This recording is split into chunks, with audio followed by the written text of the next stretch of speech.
Modern बीवी से अच्छी गवार पड़ोसन। ऑफिस में बैठकर कार्तिक और अर्जित अपने दोस्तों के साथ लंच कर रहे थे। और भाई, अब तो भाई का रिश्ता हो गया। कैसा लग रहा है बलि का बकरा बनकर? अब तो बेटा तेरी मौज मस्ती के दिन गए। अब बीवी के इशारों पर चलना होगा तुझे। बेटा, रिश्ता हो गया है तेरा। अब तो पार्टी बनती है, वो भी सिद्धू के ढाबे पर। हाँ हाँ, क्यों नहीं, जरूर शाम को चलते हैं फिर। और कार्तिक, तुझे क्या हुआ? तू चुप क्यों है? अरे यार, इसने गांव की गवाह लड़की से शादी करने के लिए कैसे हाँ बोल दी? इतना पढ़ा लिखा मॉडर्न लड़का किसी गवार लड़की से कैसे शादी कर सकता है? गांव की लड़कियों को तो बस गोबर से दीवारें ही लिपनी आती हैं। जब मुझे गांव की लड़की से शादी करने में कोई दिक्कत नहीं, तो भला तुझे क्या प्रॉब्लम हो रही है? लक्षिता भले ही गांव से है, लेकिन अच्छे परिवार से है, राइट? पर जब मैं शादी करूंगा तो एक मॉडल लड़की से करूंगा। जब मैं उसके साथ कहीं चलूं तो हम दोनों का स्टैंडर्ड रहे। अर्जित और कार्तिक बचपन के दोस्त होने के साथ साथ एक दूसरे के पड़ोसी भी थे। कार्तिक का शुरू से सपना था कि वह मॉडर्न लड़की से शादी करे। वहीं उसका दोस्त अर्जित अपने माता पिता की मर्जी से गांव की लड़की लक्षिता से शादी करने के लिए मान जाता है, जिससे कार्तिक नाक होता है। शाम को पार्टी के बाद जैसे ही कार्तिक घर पहुंचता है और अपनी मां के पास हॉल में बैठता है, तो आज पंडित जी कितनी सारी लड़कियों की फोटो लेकर आए थे। मुझे तो ये लड़की बहुत अच्छी लगी। कितनी बार कहा है आपसे कि मुझे मॉडर्न वाइफ चाहिए, गफार नहीं। जरा इसके कपड़े पहनने का ढंग तो देखो। इसकी खुद की लंबाई से ज्यादा तो इसके सूट की लंबाई है। कपड़ों को देखकर हम किसी को परख थोड़ी ना सकते हैं। मुझे कुछ नहीं पता। मैं शादी करूंगा तो सिर्फ मॉडर्न लड़की से। कार्तिक की मॉडर्न वाइफ लाने की चाह के चलते सुनीता कितनी लड़कियों के रिश्ते देखती है, लेकिन कोई भी कार्तिक को पसंद नहीं आता। समय गुजरता है और अर्जित और लक्षिता की शादी हो जाती है। मुबारक हो संतोषी बहन, अब तो तुम सास बन गई। वो तो बनना ही था। अब तुम भी अपने कार्तिक के लिए जल्दी से लड़की देख लो। तुम्हारी भी उम्र हो गई है सास बनने की। इसे तो कोई लड़की पसंद आए तब बनू ना। मैं सास हर लड़की में कोई ना कोई कमी निकाल देता है। जब देखो तू सूट सलवार पहनी हुई लड़की की फोटो दिखाती है। ऐसे कैसे मैं किसी गवार से शादी करने के लिए हां बोल दूं? जरा इसे तो देखो, गर्मी नहीं लग रही क्या इसे? 52 गज का घूंघट करे खड़ी है। बेचारा मेरा दोस्त पता नहीं सारी जिंदगी कैसे इस गवार के साथ गुजारेगा। लोगों के पैर पर कुल्हाड़ी गिरती है, इसने तो कुल्हाड़ी पर ही जाकर अपना पैर मार लिया। ऐसे ही कुछ दिन गुजरते हैं और आज गांव की गवार बहू लक्षिता की उसके ससुराल में पहली रसोई की रस्म होती है। लक्षिता 36 तरह के पकवानों से पूरी डाइनिंग टेबल को भर देती है। भाभी, आपने तो पूरी डाइनिंग टेबल को ही डिशेस से भर दिया। कितनी बढ़िया खुशबू आ रही है। मेरा मन कर रहा है कि मैं सब कुछ खा जाऊं, लेकिन शुरुआत कहां से करूं? बेटा, शुरुआत तो तू खीर से कर। क्या खीर बनाई है बहू ने! मजा आ गया खाकर। सारे पकवान एक से एक बने हैं। और यह मलाई कोफ्ता, आहा हा! इतना बढ़िया खाना आज से पहले मैंने कभी नहीं खाया। क्या कहा आपने? इतना बढ़िया खाना आज से पहले आपने कभी नहीं खाया? इतने सालों से तो मैं आपको होटल का खाना मंगवाकर खिला रही थी ना। बहू के आते ही बीवी के हाथ का खाना बेसुआद हो गया। अरे नहीं भाग्यवान, भला ऐसा हो सकता है क्या? तुम्हारे हाथ के खाने को बेस्वाद कहकर मुझे घर से बाहर थोड़ी ना निकलना है। मिथिलेश की बातों पर सभी हंसने लगते हैं, तो वहीं अब पूरा परिवार हंसी झाक करते हुए साथ में खाना एंजॉय करता है। खाने के बाद अब लक्षिता धुले हुए कपड़ों को लेकर छत पर जाती है कि तभी कार्तिक भी अपनी छत पर आता है, जिसे देख लक्षिता, अरे भैया जी, आप नमस्ते। कैसे हैं भैया जी? जी, आप हमारे उनके भाई जैसे दोस्त हुए, तो मेरे लिए भी तो भैया जैसे लगे हैं ना। कभी आइए, घर पे आपको अपने हाथों से मसाला चाय पिलाएंगे। चलिए, अब हम चलते हैं, काकी को हमारा प्रणाम बोलिएगा। लक्षिता आंगन में जाकर गोबर के उपले बनाकर उन्हें सुखाती है, जिसे अपनी छत से देखिए भैया जी क्या होता है। इसने तो मेरी सारी पर्सनैलिटी ही बदल दी। बेचारा मेरा दोस्त बड़ा तरस आ रहा है, काश वो मेरी मेरी बात सुन लेता। कार्तिक लक्षिता के बोलने के तरीके, उसके पहनावे को लेकर उसे जज कर बैठता है। कुछ दिनों बाद ऑफिस में जब कॉफी पी रहे थे सब तो ओ भाई के चेहरे की चमक तो देखो, कैसे गुलाब की तरह खिलौठा है। लगता है भाभी जी कुछ ज्यादा ही प्यार लुटा रही है। अरे कब मिलवा रहे हो भाभी से? हमें उनके हाथ का टेस्टी टेस्टी खाना खाना है। वैसे वो क्या ही बनाती होगी। गांव में तो लोग लहसुन प्याज की चटनी, रोटी और दाल वगैरह खाकर गुजारा करते हैं। आई एम श्योर हमें भी यही खाने को मिलेगा। कार्तिक लक्षिता काफी बढ़िया खाना बनाती है। एक बार तुम लोग जब उसके हाथ का खाना खाओगे ना, तो उंगलियां प्लेट दोनों चाटते रह जाओगे। तो तेरा इस संडे का डिनर मेरे घर पर होगा। कुछ दिन गुजरते हैं और आज संडे का दिन था। अपने पति के दोस्तों के लिए लक्षिता दोपहर से ही किचन में खाने की तैयारी करना शुरू कर देती है और शाम तक तरह तरह के पकवान बनाकर तैयार कर देती है। जब अर्जित के सभी दोस्त लक्षिता का बनाया हुआ खाना खाते हैं, तो तूने बिल्कुल ठीक कहा था। भाभी ने खाना उंगलियां और प्लेट चाटने लायक बनाया है। मजा आ गया भाभी खाकर। क्या पालक पनीर बनाया है? सिद्धू ढाबे वाले को भी फेल कर दिया आपने। अरे यह देसी घी में लिपटी हुई रोटियां मुंह में जाते ही खुल रही है। आज से पहले ऐसा खाना कभी नहीं खाया। काश हम तेरे पड़ोसी होते तो हर दिन भाभी के हाथ का खाना खाने के लिए आ जाते। वीर तू तो जिम जाता है ना, तो भला तू देसी घी क्यों खा रहा है? पता है ना, घी सेहत के लिए अच्छा नहीं होता। अरे भैया जी ऐसा नहीं है। देसी घी सेहत के लिए बहुत अच्छा होता है।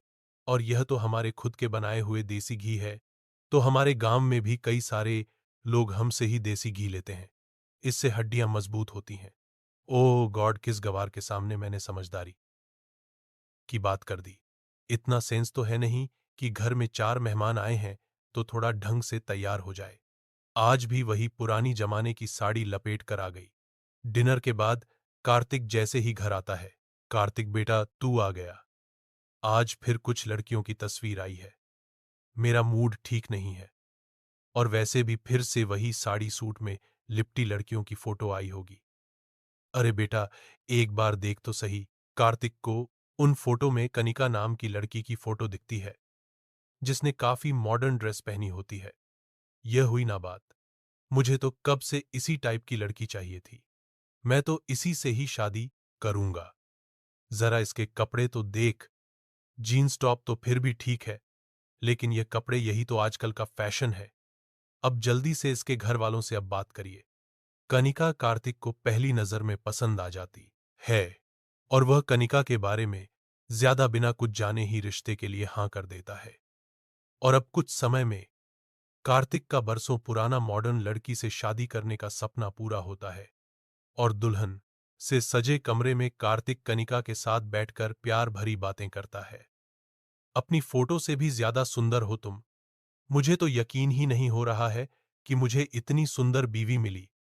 आपका जो मन करे आप वो पहन सकती हैं। कपड़ों को लेकर कोई रोक टोक नहीं है हमारे घर में। आप कितने अच्छे हैं। वैसे भी मैं तो अपने साथ सारे मॉडर्न कपड़े ही लेकर आई थी। अगली सुबह जहां अर्जित की गांव की गवार बीवी ने पहली रसोई में 36 पकवान बनाए थे, तो वहीं कार्तिक की मॉडर्न बीवी सिर्फ सैंडविच लेकर आती है, जिसे देख बहू पहली रसोई की रस्म में सैंडविच कौन बनाता है? मम्मी जी मुझे कुकिंग करने का बिल्कुल भी शौक नहीं है। वो तो बस रस्म थी, इसीलिए मैंने सैंडविच बना दिए। आप एक कुक क्यों नहीं रख लेती? हमारी ये मिडिल क्लास फैमिली और कुक को 15,000 से 15,000 कैसे देंगे?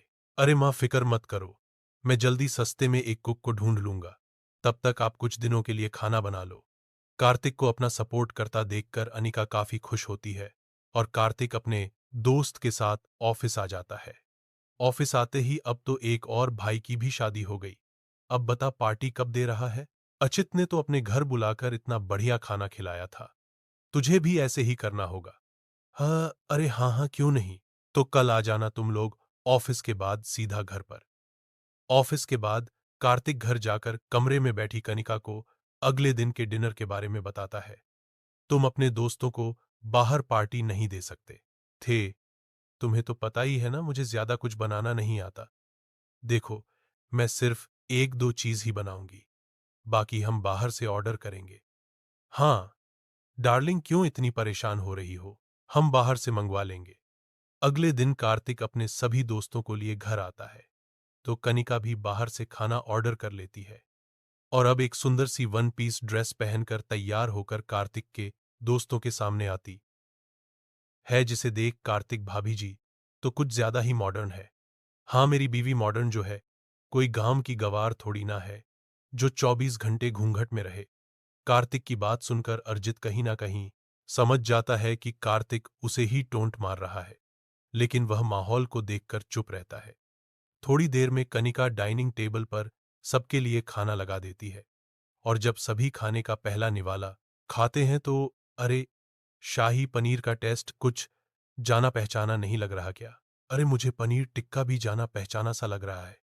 अरे हाँ, याद आया, सिद्धू ढाबे वाला। ये तो बिल्कुल उसके ढाबे के खाने जैसा स्वाद। भाभी, आपने खाना मंगवाया है क्या वहां से?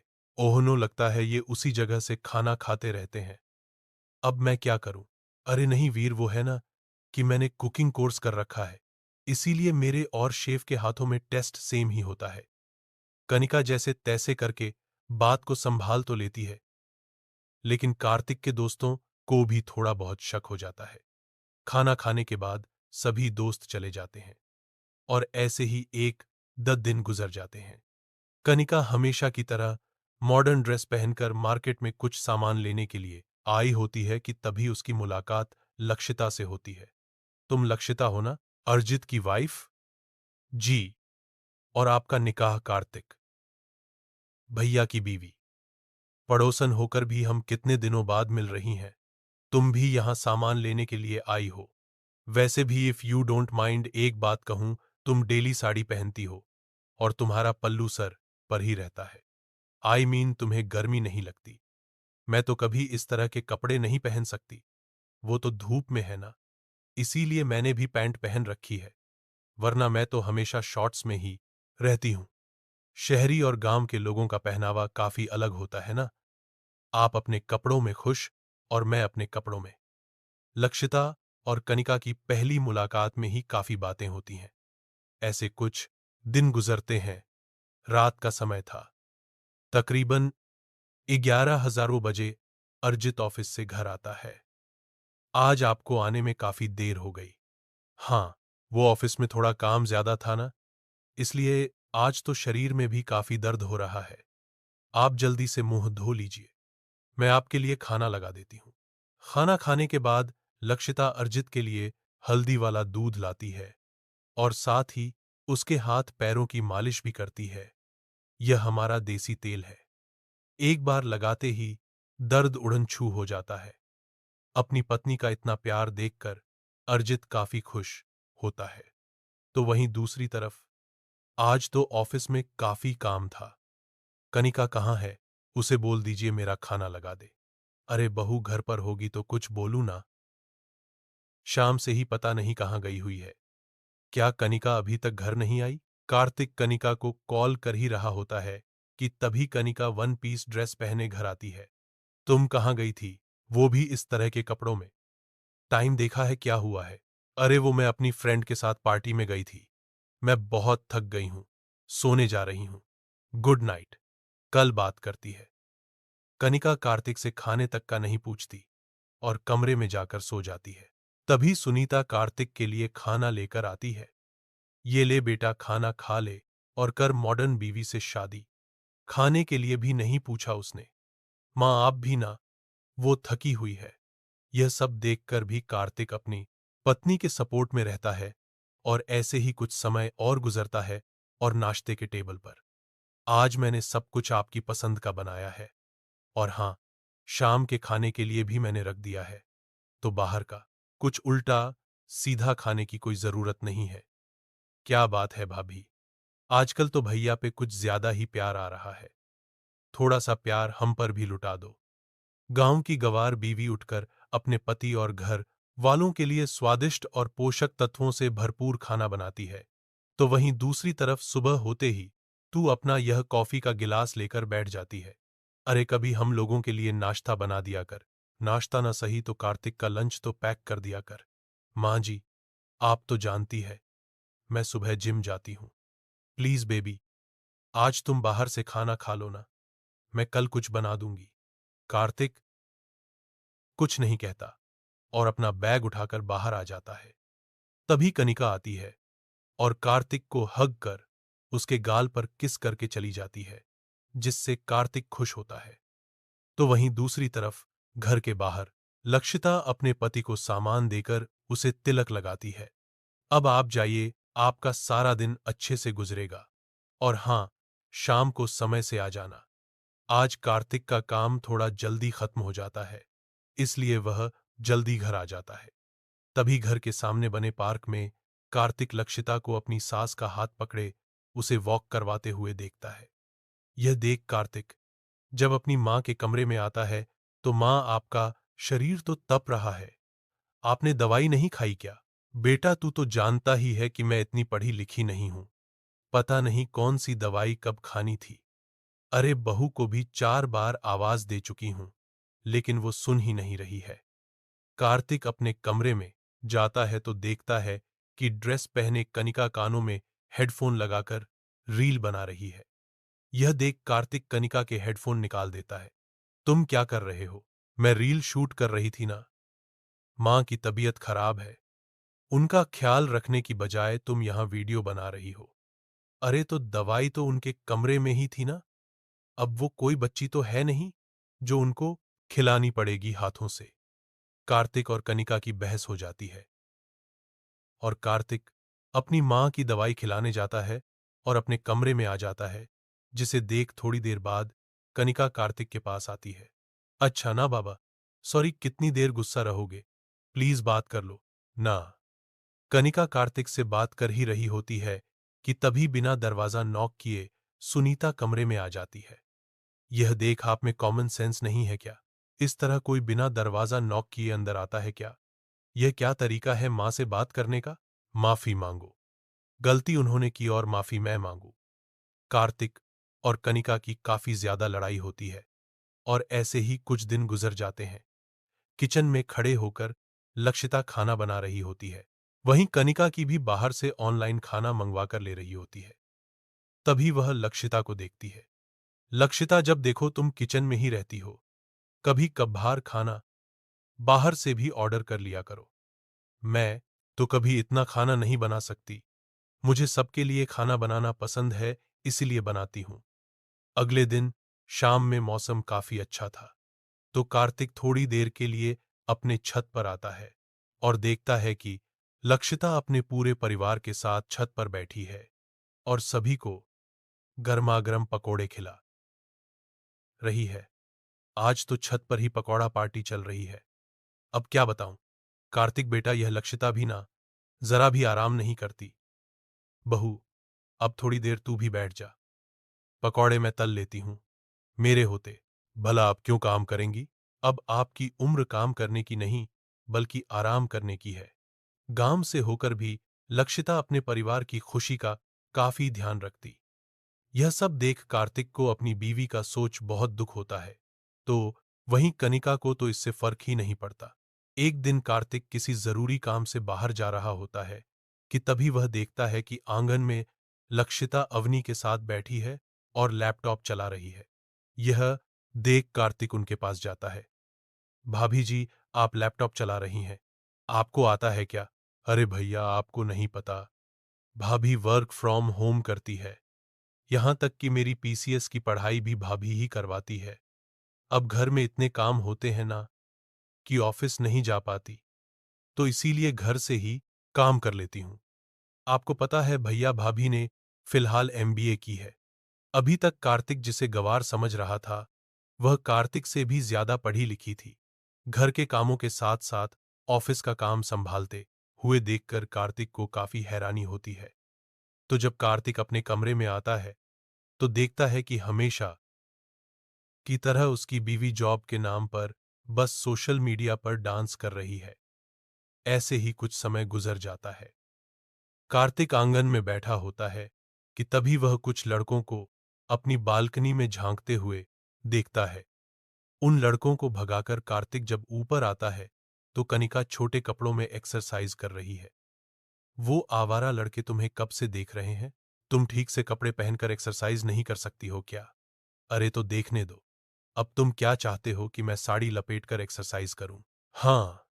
शुरुआत में जहां कार्तिक को अपनी मॉडर्न बेबी काफी पसंद थी, तो वहीं अब उसकी हरकतों की वजह से कार्तिक कनिका से दूर होता जा रहा था। ऐसे ही एक दिन, अरे आप लोग कहीं बाहर जा रहे हैं क्या? मां जी, पिताजी का कब से वैष्णो देवी जाने का मन था। अब इन्हें तो छुट्टी मिलती नहीं है, तो मैं सोच रही थी कि इन्हें लेकर चलती हूं। आपके लिए वहां से जरूर प्रसाद लेकर आऊंगी। यह सब देखकर कार्तिक अब जैसे ही अपने घर आता है, तो देखता है कि उसकी मॉडर्न बेबी उसकी मां का हाथ पकड़कर उसे घर से बाहर निकालने की कोशिश कर रही है।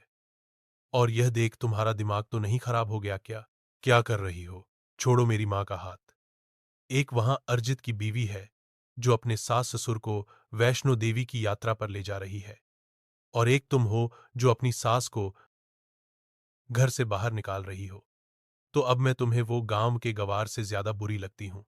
जानती हूं मेरे खिलाफ तुम्हारी मां ही तुम्हारे कान भरती है, इसीलिए आज से मैं इस घर से निकल रही हूं। नहीं बहू, तू गलत समझ रही है। मैंने कभी कार्तिक को तेरे लिए नहीं भड़काया। अरे मेरी गलती थी, मैंने तुम जैसी मॉडर्न लड़की से शादी करी। कितनी गलत सोच थी मेरी। काश मेरी भी लक्ष्यता जैसी ही लड़की से शादी होती। अरे ऐसी मॉडर्न बीवी से तो गवार बीवी होना बेहतर है। अच्छा तो यह बात है तो ठीक है, मुझे भी तुम जैसे टॉक्सिक के साथ अपनी जिंदगी बर्बाद नहीं करनी। मैं एक आजाद पंछी हूं, तुम मुझे पिंछड़े में कैद नहीं करके रख सकती। कनिका अपने गले से मंगलसूत्र निकालकर कार्तिक को देती है और अपना सारा सामान पैक करके घर छोड़कर हमेशा के लिए चली जाती है। यह मुझसे क्या हो गया? मौन बीवी के चक्कर में अपने ही हाथों अपनी जिंदगी तबाह कर बैठा। इसीलिए तो मैं तुझे समझा रही थी। कुछ महीनों में कार्तिक और कनिका का डिवोर्स हो जाता है। जहां कनिका पहले जैसे ही अपनी मॉडर्न जिंदगी जीती है, तो वहीं कार्तिक काफी लंबे समय तक डिप्रेशन में रहता है और अपनी की हुई गलती पर आज भी अफसोस करता है।